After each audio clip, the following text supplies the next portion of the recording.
malaise qui trouve essentiellement sa source dans le crapuleux assassinat de deux experts onusiens, Michael Sharp et Zeida Catalan, en mars. L'ONU a mis en doute les conclusions de l'enquête congolaise sur ce meurtre, et ceci malgré l'annonce par la justice militaire de l'ouverture prochaine du procès des assassins présumés des deux experts. Pour le porte-parole de l'ONU, cela semble avoir été mené avec pas mal de rapidité. Des doutes renforcés par une révélation du quotidien américain New York Times qui a fait l'effet d'une bombe. L'une des deux victimes détenait un enregistrement sonore d'un député en conversation téléphonique avec l'un des présumés auteurs des massacres. Dans la foulée de ces graves accusations, le parquet a annoncé qu'il allait enquêter. Ce tableau déjà très préoccupant l'est encore davantage si on y ajoute l'évasion hollywoodienne à la prison de Makala, la plus grande située en plein cœur de la capitale. Au moins 4000 détenus auraient pris la clé des champs. Pour le gouvernement, c'est la secte Bundu Dia Congo dont le leader fait partie des fugitifs qui seraient à la base de cette évasion à grande échelle. Là encore, version peu probable pour les associations de défense des droits de l'homme qui critiquent les nombreuses exactions sur les populations. C'est un état de psychose qui règne aujourd'hui en pleine capitale. République démocratique du Congo, évasion de la prison de Makala, l'impérieuse nécessité de situer les responsabilités, ce sera notre débat du jour sur Angle de vue. Nos invités sont plus tardés. Aimé Tchefa, bonjour. Bonjour. Un sociologue, vous êtes expert en stratégie de développement. Face à vous aujourd'hui, Maître Alain Roula, bonjour. Bonjour, Johannes. Vous êtes avocat au barreau de Cotonou, c'est au Bénin. Messieurs, merci d'être sur ce plateau. Alors, attaque de la prison centrale de Makala, puis évasion d'environ 4600 détenus, pour être exact, sur les chiffres avancés. Et MHFA, on se croirait dans Prison Break, la série américaine, sauf que cette fois-ci, ça ne fait pas sourire. C'est vrai. De mémoire d'homme, c'est la première fois qu'il y a eu évasion réussie à l'intérieur de cette prison située en plein cœur de Kinshasa, la capitale de la RDC, vous l'avez rappelé. Et on peut vraiment être étonné de ce qui est arrivé parce que ça n'arrive pas souvent. Mais lorsque vous connaissez un peu la situation, ça ne peut pas étonner ceux qui savent faire un peu de prospective. Une prison construite au départ pour 1500 personnes qui regorge en son sein aujourd'hui plus de 7600 détenus. Une prison dont, lorsque vous faites la visite, c'est la vétusté qui vous accueille. Une prison où les forces de l'ordre mises à disposition pour garder ne sont pas en effectif suffisant. Et enfin, une prison où se retrouvent les prisonniers ayant commis les exactions les plus graves, les crimes les plus crapuleux en RDC, et une prison aussi où vous avez également des non-congolais. Tout est dit par rapport à l'ampleur de la situation, par rapport aux dispositions et précautions qui devraient être prises et qui n'ont jamais été prises. Pour finir, sur cette note, la vérité est que on peut également se poser la question de savoir quel est ce plan d'urbanisation qui nécessite à ce qu'on mette une prison au cœur d'une ville. C'est vrai, il y a également Bégamé, mais pour de grandes prisons que je connais, c'est que les prisons sont en banlieue. C'est par exemple le cas de la prison de Tarafal, au Cap-Vert, que j'ai pu visiter une fois. Donc c'est une interrogation, on pourra répondre si on a vraiment le temps. Voilà, Maître Alain là, à quoi cela est-il dû? Qu'est-ce qui explique cette évasion selon vous? D'abord, moi je pense que le problème va au-delà de l'évasion. Avant qu'il y ait évasion, il faut qu'il y ait eu un siège. Et il est rapporté que le commando a débarqué, a pu opérer en plus de 2 heures. Et arrivé à 3 heures, aux alentours de 3 heures, ils ont pris le temps de fouiller, de chercher les pavillons. Et bref, ils ont opéré, d'après les aveux même du porte-parole du gouvernement congolais, pendant plus de 2 heures, sans que les forces de l'ordre ne puissent intervenir dans une capitale supposée être sécurisée, militarisée, dans une capitale où les policiers quadrillent tous les périmètres. Donc je crois que c'est ce qui est spectaculaire, parce que la surpopulation carcérale ne date pas d'aujourd'hui, la vétusté, ce n'est pas d'aujourd'hui. Pourtant, il y a des prisonniers emblématiques, dangereux, se trouvent dans cette maison d'arrêt, dans ce centre pénitentiaire, et pourtant, il n'a jamais été question d'évasion. Alors, si le problème se pose aujourd'hui, je l'attribue directement, à défaut de savoir qui en sont véritablement les commanditaires, parce que c'est par là qu'il faut regarder d'ailleurs, qui en sont les commanditaires, c'est de constater qu'il y a une baisse de vigilance de la part de l'État sécuritaire, et que c'est annonciateur de ce que l'État est en train de perdre le contrôle de la sécurité, en même temps que l'insécurité est savamment organisée ailleurs. Je crois que c'est à cela qu'il faut s'en tenir, avant bien sûr d'aborder les questions d'adresse et de pertinence de l'installation d'une telle prison en plein cœur de Kinshasa. Alors, Maître Alain là, je reste avec vous, une prison qui devrait contenir, Michel l'a dit, 1500 personnes à la base, qui aujourd'hui en contient plus de 7000, 7600, si les chiffres sont exacts, et depuis 2016 d'ailleurs. C'est un recensement qui a été fait en 2015, en janvier 2016. 16. Voilà. Est-ce que les raisons de cette évasion ne sont pas aussi à trouver dans ces éléments-là? C'est un problème qui existe, mais comme je vous dis, il faut bien lire. Ce n'est pas l'évasion. L'évasion, ça suppose une mutinerie de l'intérieur. Là, c'est un assaut qui a été donné. Quand les portes sont de l'extérieur. De l'extérieur, quand les portes sont ouvertes, bah, écoutez, il n'y a aucune difficulté à ce que les gens sortent massivement, parce que le commando qui est intervenu, si on doit en croire les explications fournies par le gouvernement, serait venu pour récupérer leur chef. Et donc que les milliers de prisonniers qui se sont évadés ou qui se seraient évadés en auraient profité.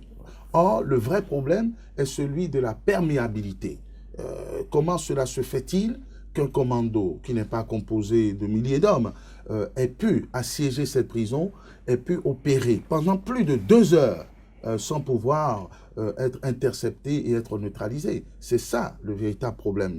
La surpopulation carcérale, qui explique pas mal de choses, bien sûr, n'est pas le propre de Makala. Je pense que la plupart des prisons africaines, et même au-delà, se trouvent en situation de surpopulation. Ça, c'est les priorités qui sont ailleurs, qui empêchent de se pencher sur ce genre de situation. Mais le vrai problème, selon moi, c'est la baisse de vigilance, heureusement, mais surtout le fait que l'État soit débordé par les problèmes de sécurité qui se posent ci et là et qui vont continuer, ce qu'on appelle le début de la fin probablement. C'est plutôt vers ça ou à ça qu'il faut rattacher cet assaut réussi, où on a réussi à sortir des milliers de prisonniers qui sont aujourd'hui introuvables. Alors, le scénario est identique, MHFA, à Kassangoulou, au Congo central, où il y a eu aussi plusieurs dizaines de prisonniers. Est-ce que c'est des scénarios identiques? Est-ce qu'on peut lier ces deux faits-là? Je ne crois pas. Je ne crois pas, parce que ici, j'épouse totalement l'explication de M. Alain Orunla. Il y a eu un assaut. Ce n'est pas à partir d'une rébellion ou d'une mutinerie à l'intérieur. Il y a eu un assaut. Ça veut dire que... Et puis, cette prison, habituellement, est gardée par à peu près une centaine de soldats. Mais ce jour-là, ils étaient à peine une cinquantaine. Ça veut dire donc que le commando qui est venu donner l'assaut, visiblement, avait les informations nécessaires. Vous voyez un peu. Ça veut dire qu'il y a eu le temps de faire toutes les préparations nécessaires pour en arriver. Alors que dans le cas que vous évoquiez précédemment, ça ne s'est pas passé comme ça. C'est de l'intérieur que la rébellion est survenue. Alors, Maître Alain Orunla, le pouvoir pointe du doigt les partisans de la secte Bundu Dia Congo qui auraient mené l'assaut permettant ces évasions-là, elles visaient à libérer leur chef, un certain Nemwanda Ntsemi, qui était arrêté depuis mars dernier. Votre réaction par rapport à cette communication gouvernementale? C'est plausible. C'est plausible parce que, ainsi que je le disais, Makala n'avait pas connu ce genre d'épisode. Et le problème ne s'est posé que depuis l'incarcération récente du chef de cette secte ou de ce mouvement politique. Donc le lien est à faire. En ce qui concerne la deuxième prison, Kassangoulou, on peut l'associer à un phénomène de contagion. À partir du moment où il y a eu un détonateur à Makala, eh bien, ça donne des idées aux uns et aux autres. Et cette deuxième prison est connue pour sa vétusté et son insécurité totale. Donc, des idées ont pu germer dans la tête de ceux qui y sont reclus pour profiter donc des failles du système et s'évader. Mais contrairement à ce qu'analyse Aimé, moi je pense qu'il y a un lien, surtout que le gouvernement impute cet assaut et cette évasion à la présence du chef de cette secte BDK. Écoutez, ça se passe aussi au Congo central. Et je crois que ce chef est originaire de cette région. Donc, l'étau se resserre autour de cette hypothèse qui me paraît la plus vraisemblable, la plus plausible. Et c'est un mouvement sécessionniste. C'est un mouvement qualifié d'insurrectionnel. Et quand on est dans ce type de mouvement, le phénomène de contagion peut s'expliquer très facilement. Il s'agit donc d'une rébellion, d'une insurrection et d'un refus de se soumettre au diktat du pouvoir central qui pense pouvoir neutraliser cette secte qui est plutôt dans un mouvement constitutionnel par cette évasion spectaculaire. Voilà. Et Métiefa, mais la secte affirme ne pas être responsable de ce qui s'est passé. Elle a communiqué et elle rappelle d'ailleurs qu'une procédure judiciaire était en cours et qu'elle n'avait pas à interférer. Et ils ne confirment pas non plus l'évasion de leur chef. Non, Qui croire dans ce... Tout le monde sait que le chef n'est plus là. Le chef et puis ses acolytes les plus proches qui étaient gardés avec lui à l'intérieur de cette prison ne sont plus là.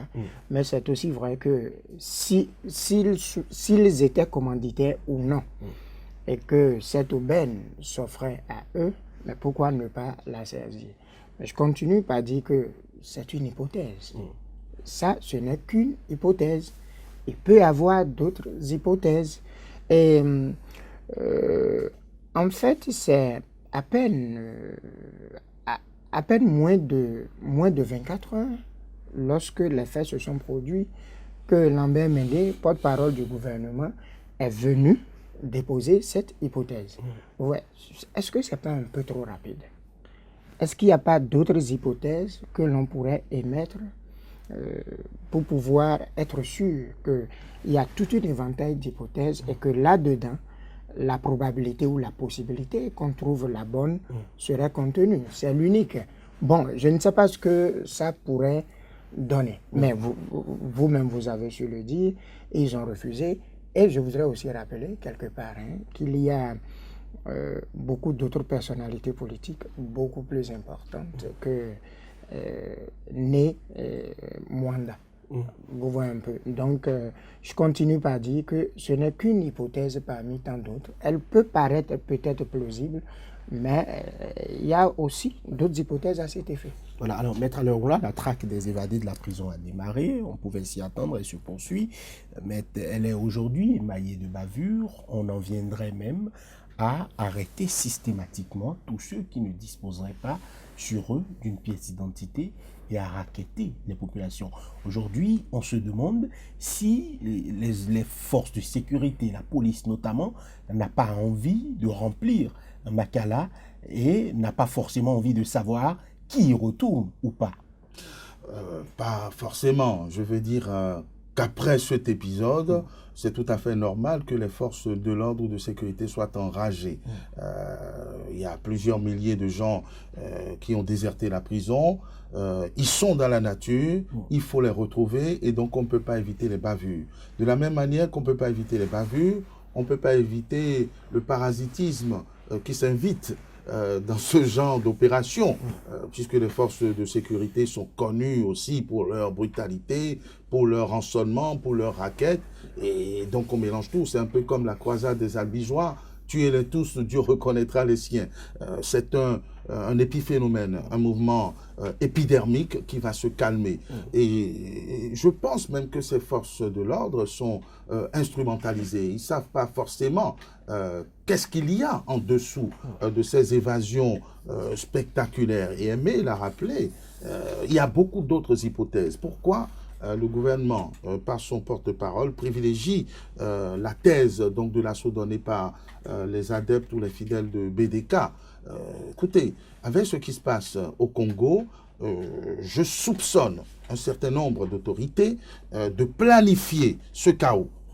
Planifier ce chaos pour pouvoir peut-être rendre le pays ingouvernable et donc empêcher les élections dont personne ne veut dans le camp présidentiel. Je pense que la suite des débats nous permettra de rattacher d'autres faits et d'autres éléments à cette position qui est la mienne. Avec des groupuscules comme ça en liberté, cette secte dont on accuse le chef d'ordonner des attaques contre les symboles de l'État. Voyez-vous, si les symboles de l'État sont frappés à gauche, à droite, ça peut justifier un certain nombre de mesures exceptionnelles. Voyez-vous, et on va glisser sur le deuxième dossier qui sera évoqué tout à l'heure pour analyser les risques de collusion. Bref, tout ce qui concourt à éloigner la perspective des élections, pour moi, est à imputer à ceux qui ne veulent pas que ces élections se tiennent. Et donc, l'idée selon laquelle on ne doit pas privilégier l'hypothèse de l'évasion organisée par la secte BDK est à approfondir, à approuver, à développer. Alors, l'autre sujet qui occupe l'actualité, c'est la conclusion de l'enquête sur le meurtre des deux experts onusiens au mois de mars. Le procès des assassins présumés est annoncé par la justice militaire, sauf que l'ONU n'est pas convaincue. Retiefa. Oui, ben, combien d'enquêtes liées à des crimes ou à des assassinats en RDC avez-vous connu et qui ont abouti? Il n'y en a presque pas. Lorsque vous considérez ce pays vaste de plus de à peu près 2,5 millions de kilomètres carrés et puis une population de 72 millions d'habitants, la sécurité pose déjà un problème, rien que de par la superficie, la population de ce pays-là. Et lorsqu'il y a des variables aussi sensibles à manipuler, aussi bien pour la sécurité des biens et des personnes, mais surtout pour la sécurité des expatriés qui ne parlent aucune langue du pays, qui en fait n'en savent pas réellement sur l'anthropologie et la sociologie de ce pays-là, c'est qu'au finish, et qui a toujours été en ébullition, au finish, c'est qu'il n'y a jamais de conclusion claire qui vous a dit que ceux qu'on veut présenter comme assassins, Dieu merci, on ajoute présumés, sont réellement les assassins on ne saura le dire. N'importe qui peut être payé pour porter ce chapeau. Et la belle preuve est que l'ONU continue pas à mettre en doute. On avait tenu une émission ici sur l'assassinat de ces deux experts. Et au regard de la sensibilité de l'enquête qu'ils étaient en train de conduire, on n'a pas besoin d'être devin pour quand même se réaliser que éventuellement, c'est ce qui pourrait arriver. Alors, Maître Alain Roula, le porte-parole de l'ONU dénonce un rapport bouclé à la va-vite. Quel est votre avis? Écoutez, on ne peut pas se plaindre de la lenteur de la justice et ne pas se réjouir qu'une enquête ait été bouclée dans les délais records. La justice congolaise nous a déjà habitués à des enquêtes expéditives qui ont conduit soit à l'incarcération de ceux qu'on ne désire plus, soit à leur exil. Hein? Bon, donc cette rapidité dans la conduite de l'enquête ne nous surprend pas. Ceci étant, il y a des éléments qui remettent en cause l'efficacité ou la pertinence de cette enquête. Parce qu'il se dit que... Lesquels éléments? L'un de ces éléments, par exemple, qui n'est contredit par personne, c'est que l'expert Zaïda Catalan aurait dans son ordinateur des enregistrements, enfin la preuve de ce que il y aurait le fameux enregistrement dont nous allons certainement parler dans son ordinateur. Et il semblerait même que le député en question aurait connaissance de ces enregistrements avant la mort ou l'exécution donc de cet expert. Moi, je crois que c'est un élément sérieux qui permet de s'interroger sur la responsabilité de ce député. Je ne dis pas qu'il est coupable, hein, mais ça remet en cause l'enquête, même si on pense détenir les vrais auteurs de cette exécution, de cet assassinat, il n'en demeure pas moins pertinent de rechercher les commanditaires. Or, il y a beaucoup d'éléments qui impliquent, par exemple, ce député qui est présumé innocent. Mais le régime du président Kabila nous a habitués à un peu plus d'accélération. Écoutez, il y a des députés, notamment le chef de la secte dont nous venons de parler, qui a été incarcéré pour avoir ordonné ou pour avoir, plus précisément, appelé à l'insurrection contre le régime Kabila. On l'a envoyé pour ça. On a contraint à l'exil un ancien gouverneur soupçonné d'avoir amené des mercenaires et qui n'est pas encore passé à l'acte. Comment cela se fait-il que ce député vers qui convergent autant d'éléments sur les massacres perpétrés dans le Kasaï soit encore en liberté et puisse se défendre? C'est une interrogation. Pour vous dire quoi? Pour vous dire tout simplement que c'est tout à fait normal et crédible de la part des Nations Unies de critiquer cette enquête, n'est-ce pas, et de mettre en place sa propre commission qui annonce un rapport pour la fin juillet. Voilà, le rapport est annoncé pour fin juillet. On parle de la Suède, des États-Unis, qui enquêtent aussi de leur côté. Est-ce que c'est nécessaire? Dites-moi, MHFA, est-ce que c'est nécessaire qu'il y ait une enquête internationale, que la Suède, les États-Unis, la France aussi s'en mêlent? Est-ce que des experts assassinés, on le sait, est-ce que c'est ce qui fait que l'ONU prend le problème à bras-le-corps? Oui, c'est nécessaire. Bon, j'ai l'impression que votre question est une question oratoire. Les experts sont des fonctionnaires internationaux, sont des fonctionnaires onusiens. Et vous savez bien que dans ces genres d'institutions, il ne s'agit réellement pas d'êtres humains, mais il s'agit de l'institution. Parce qu'en définitive, le mandat dont ils sont dépositaires et l'exercent, c'est un mandat onusien par rapport à cette mission. Alors, ne pas réussir à clarifier la situation, ne pas réussir à trouver les acteurs, les auteurs, les co-auteurs, les commanditaires, c'est que l'ONU a échoué.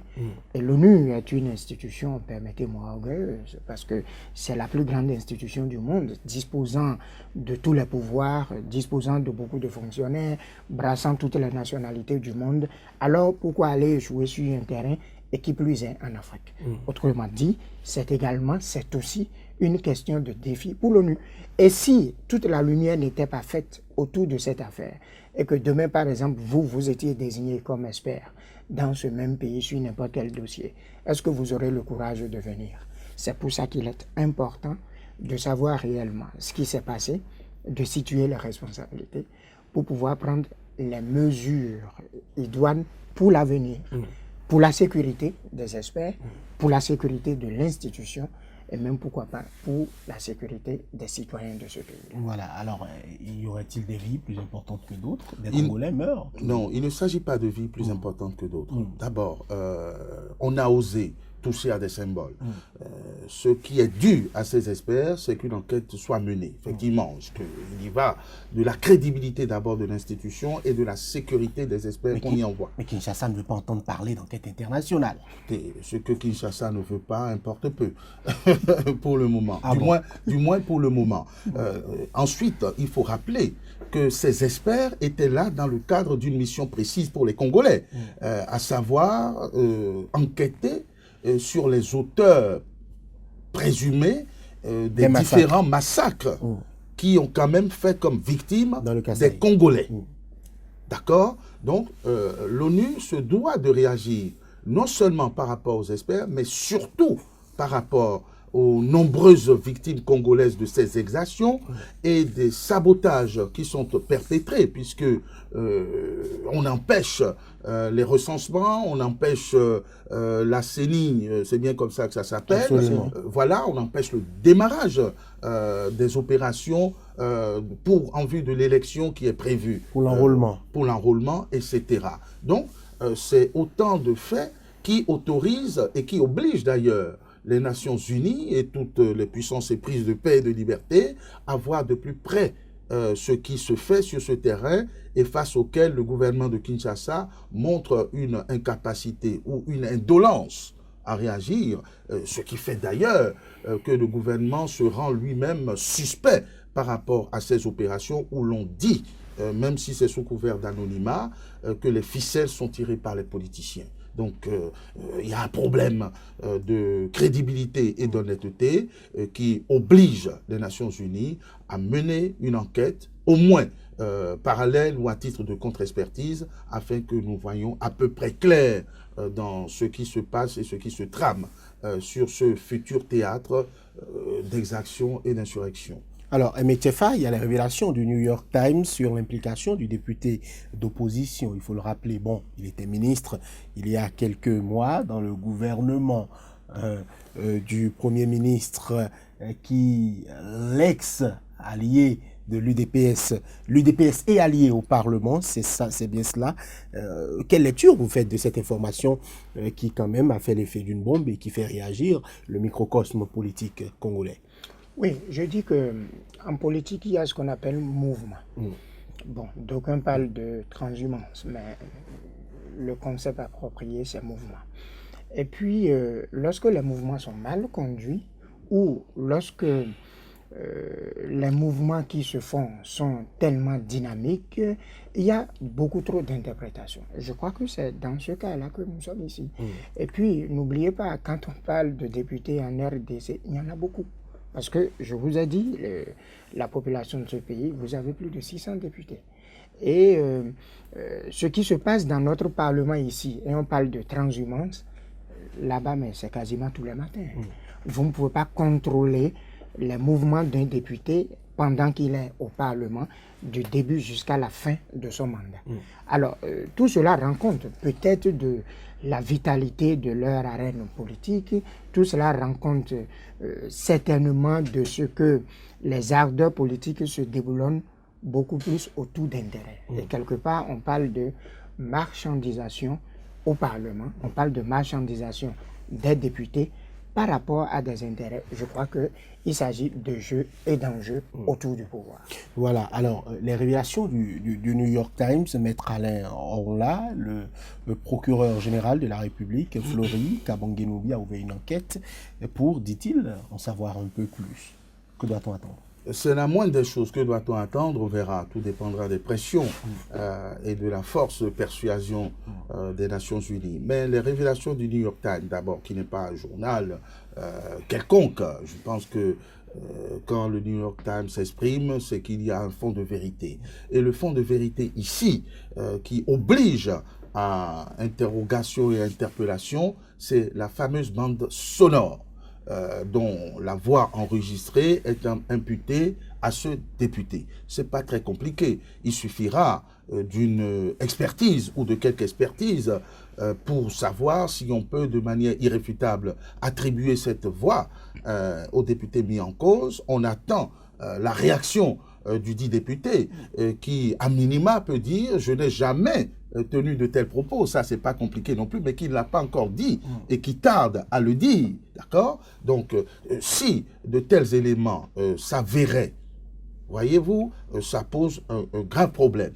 Et rattacher ça à la situation politique, c'est bien. Mais nous n'en sommes plus là. Le Congo, aujourd'hui, est le théâtre, c'est un échiquier sur lequel le président Kabila joue à merveille, joue à perfection. Ce qui intéresse le président Kabila aujourd'hui, c'est pas de savoir si quelqu'un de l'UDPS ou pas, c'est de savoir qu'est-ce qui peut le conforter dans son fauteuil. Et principalement, qu'est-ce qui peut le conforter dans la volonté délibérée manifestée de ne pas organiser les élections? L'insurrection en fait partie, l'insécurité en fait partie, les différents massacres pour déstabiliser les territoires à gauche, à droite en fait partie. Donc, il n'est pas exclu qu'une responsabilité puisse être établie par rapport au régime central. Il se dit aussi que les différents politiciens trouvent que c'est la meilleure arme pour se vendre cher et pour participer à la recomposition du paysage politique congolais de cette, je vais dire, de cette période de non-respect de la Constitution. Donc, tous ces éléments mis bout à bout, moi, me confortent dans cette opinion peut-être prétentieuse que le crime profite aux criminels. Bon, je n'en dirai pas plus. Et que tout est possible. Alors, au vu de tous ces éléments-là, Aimé Tchefa, on a l'impression aujourd'hui que la maîtrise de la situation sécuritaire échappe à l'exécutif. Oui. La sécurité dans tous les pays du monde, ce n'est pas seulement la question du gouvernement, c'est la question de tout le monde.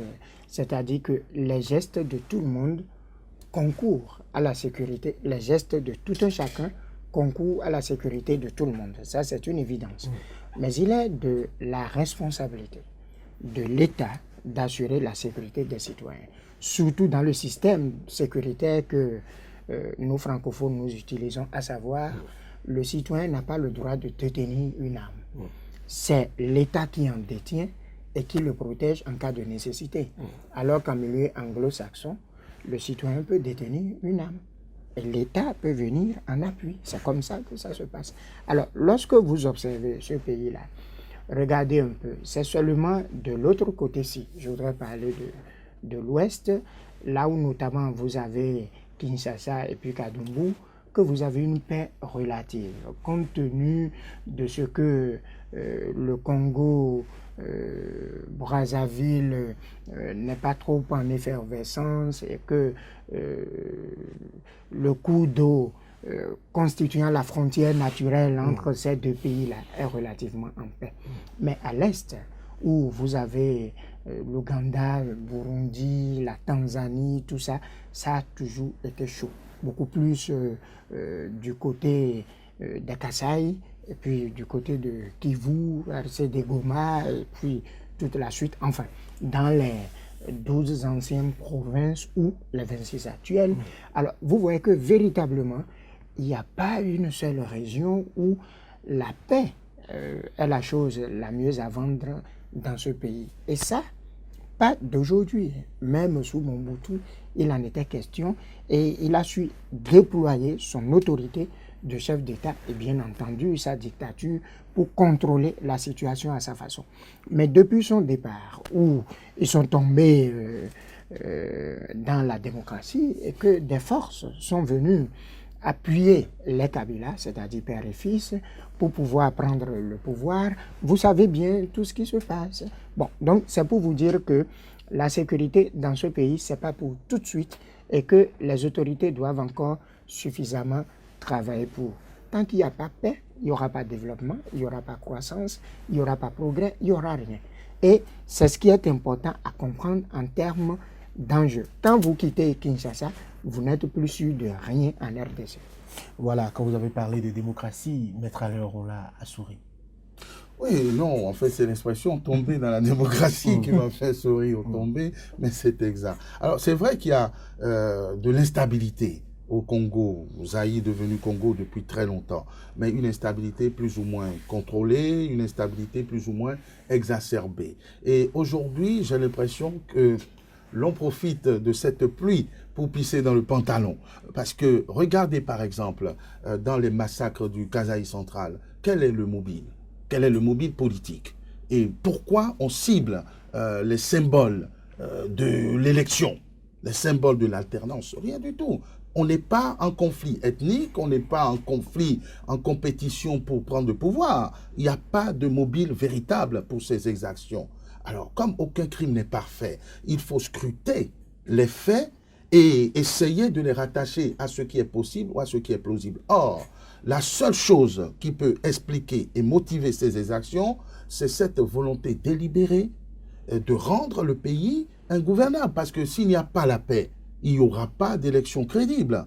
Et suivez donc mon regard. La question doit être résolue en regardant de ce côté-là. Tous les éléments sont là. Et je crois que c'est les soupçons pris au sérieux par les Nations Unies qui regardent de plus près et qui veulent plus ou moins évacuer la question. Pendant que nous parlions, il m'est venu à l'esprit que nous avons omis un fait important parce que chaque détail compte à propos de cette évasion. Il se dit que ça s'est fait un 17 mai, qui est un jour anniversaire de l'assassinat du père Kabila, dont les auteurs condamnés se trouvent également dans cette prison de Makala. Donc, il y a beaucoup donc de possibilités pour expliquer ce siège et cette attaque. Et vous voyez, c'est symbolique, ça fait sourire, mais les symboles aussi renseignent sur ce qui est en train de se tramer. Vous estimez donc que c'est dangereux ce qui pourrait advenir en RD Congo, c'est ça? Est-ce que la situation sécuritaire, est-ce qu'il y a des indices qui portent à croire que, on doit craindre davantage quelque chose? Bien sûr, je veux dire, c'est plus que des indices, c'est des faits. Ça y est, le théâtre est apprêté. Maintenant, les cartes sont abattues ci et là, et pour parvenir à une fin connue, c'est le prolongement du règne de l'équipe qui ne veut pas se conformer à la Constitution, de cette équipe qui ne veut pas partir et qui se tient dans une posture qui rendra même l'ONU incapable de prendre des dispositions autres que militaires. C'est bien de cela dont il s'agit, et sans être un oiseau de mauvais augure, si on ne négocie pas bien ce virage, nous risquons, comme j'ai eu l'occasion de le dire à plusieurs reprises sur ce tableau, de retomber dans le schéma classique du Congo qui n'a jamais connu d'alternance pacifique et démocratique. Alors, Aimé Tchefa, aujourd'hui, au vu de ce schéma, de ce puzzle-là, est-ce que on peut, comme c'était promis, comme c'était attendu, espérer avoir des élections à bonne date? Regardez, depuis les fameux accords de Saint-Sylvestre jusqu'à aujourd'hui, est-ce que vous avez vu une seule journée de paix en RDC? Il n'y en a pas eu. Et si ça continue, la conclusion est toute tirée. On n'a pas besoin d'être voyant à l'aune d'une boule de cristal pour se rendre compte que ça compromet tout. Et ça ne fera qu'allonger la transition. Et quand une transition est allongée, vous connaissez la suite, parce qu'on en a connu beaucoup. Une transition, pour être efficace, doit être courte. Si la transition devient ce qui est normal, c'est qu'il y a un problème qui se pose. Je crois que Maître, dans son intervention, a tout dit. Ce serait superflu d'en rajouter. Voilà. Donc, Maître Aleronla, aujourd'hui, est-ce qu'on peut quand même aller voter sans la paix? Puisque la paix aujourd'hui, ce n'est pas la chose la mieux partagée en RD Congo. Même s'il y avait des jours tranquilles, d'aujourd'hui à décembre, c'est déjà plombé. Les accords de la Saint-Sylvestre ont donné déjà un temps très court pour organiser ces élections. Aucune ligne de ces résolutions n'a été appliquée. Nous sommes bientôt au mois de juin. Le Premier ministre n'est même pas désigné, conformément aux accords de la Saint-Sylvestre. Mais il y a un Premier ministre quand même. Pourquoi ne pas composer avec? Ce n'est pas quand même. C'est Premier ministre issu de l'opposition. Je ne suis pas très content de ces accords. Ces accords, l'accord ne dit pas opposant. L'accord dit issu des rangs de l'UDPS, je crois. Il était à l'UDPS un mois avant. Il n'est pas à l'UDPS. Il était à l'UDPS un mois avant sa nomination. Les mots et les virgules ont leur sens. Et cela suffit pour semer le trouble. C'est d'ailleurs une provocation. Parce que si vous allez choisir le Premier ministre, contrairement aux accords, en la personne de mon transfuge, vous êtes en train de me provoquer. Maître Aleronla, est-ce que votre position n'est pas trop rigide? Ma position... Est-ce qu'en politique, est-ce qu'il n'y a pas moyen de trouver des compromis, Je n'ai pas de position. Je donne la lecture élémentaire. D'abord, les accords, c'est pas moi qui les ai négociés. Vous connaissez ma position personnelle là-dessus. Ma position personnelle, c'est qu'il n'y a pas d'accord possible quand on refuse d'appliquer un texte. Et j'ai également eu l'occasion de dire, celui qui refuse de respecter la Constitution, c'est pas lui qui va respecter un accord. Donc on dit pour un ministre issu de tel rang, le fait de ne pas s'y conformer, le fait de prendre même à contre-pied cet accord, c'est déjà la signature de ce qu'on ne veut pas que les choses évoluent. Toujours est-il qu'à l'heure actuelle, aucune ligne, aucune clause de ces fameuses résolutions, de ce fameux accord, n'a été respectée. Est-ce que, objectivement, on peut organiser des élections en décembre? C'est impossible. Et on viendra vous dire, mais vous voyez, on n'a pas pu parce que KBD s'est évadé, enfin, je ne sais pas bien prononcer les noms, et qu'il y a des problèmes au Kasaï, et que bon, il faut encore prolonger d'1 an ou de 2. Et on finira. C'est ça la différence entre les gens qui font de la prospective et qui veulent pacifier et les gens réalistes. Si on veut que les choses se passent, il faut faire preuve de fermeté. On a manqué de fermeté, le verre est dans le fruit et le fruit est pourri. Donc, libre cours à tout ce qui pourrait arriver. Rapidement, Aimé Tchefa. Oui. Non, je voudrais dire que de tout ce que nous avons dit, ce qui est lamentable, c'est que l'Afrique en est toujours à rechercher le processus de son développement. Nous ne faisons jamais de la prospective et trop de politique d'ailleurs, alors que l'avenir est la raison d'être du présent. Voilà, alors qu'aujourd'hui, il faut rappeler qu'il y a un risque de malnutrition sévère qui guette. On parle de près de 400 000 enfants congolais qui risquent d'être atteints rien que dans la région du Kasaï, dans le centre en raison des violences en cours. Des propos de l'UNICEF qui rappellent qu'avant même le déclenchement des violences, les provinces du Kasaï étaient parmi les plus pauvres du pays. Ce sera donc tout pour ce numéro de Angle de vue. Était sur ce plateau Aimé Tchefa, sociologue, expert en stratégie de développement. Face à lui, Maître Alain Orunla, avocat au barreau de Cotonou au Bénin, République démocratique du Congo, évasion de la prison de Makala, l'impérieuse nécessité de situer les responsabilités. C'était le thème de ce numéro de Angle de vue. Merci de nous avoir suivis. À très bientôt sur SICA.